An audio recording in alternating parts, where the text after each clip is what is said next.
अस्सलाम वालेकुम जी। तो व्यूअर्स, कैसे हैं आप सब? खैरियत से होंगे। आज हम बनाएंगे इसबगोल का सिरका और तुख मलंगा दूध के साथ अफ्तारी में।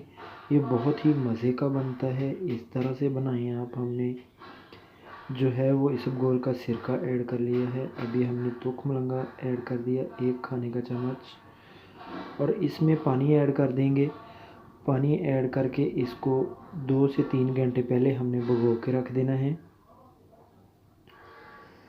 पानी ऐड करेंगे, थोड़ा सा और पानी ऐड करेंगे और इसको अच्छी तरह से मिक्स कर देंगे।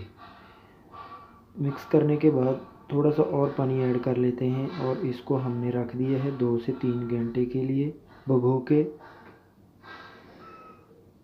2-3 घंटे हो गए हैं इसको भिगोए हुए। अब हमने एक बार इसको हिला लेना है अच्छी तरह से मिक्स करके। अब हमने इसमें जो है वो मीठा ऐड करना है, चीनी ऐड कर देंगे।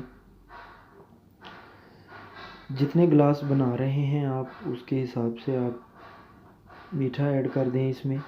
इसको अच्छी तरह से हल कर लेंगे।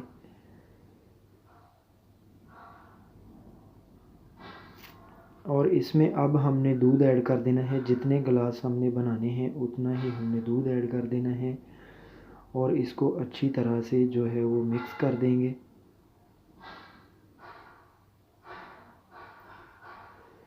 ये लीजिए तो व्यूज़, आज की हमारी बहुत ही ज़बरदस्त रेसिपी तैयार है। उम्मीद है कि वीडियो आपको पसंद आई होगी। वीडियो को लाइक कर दें, चैनल को सब्सक्राइब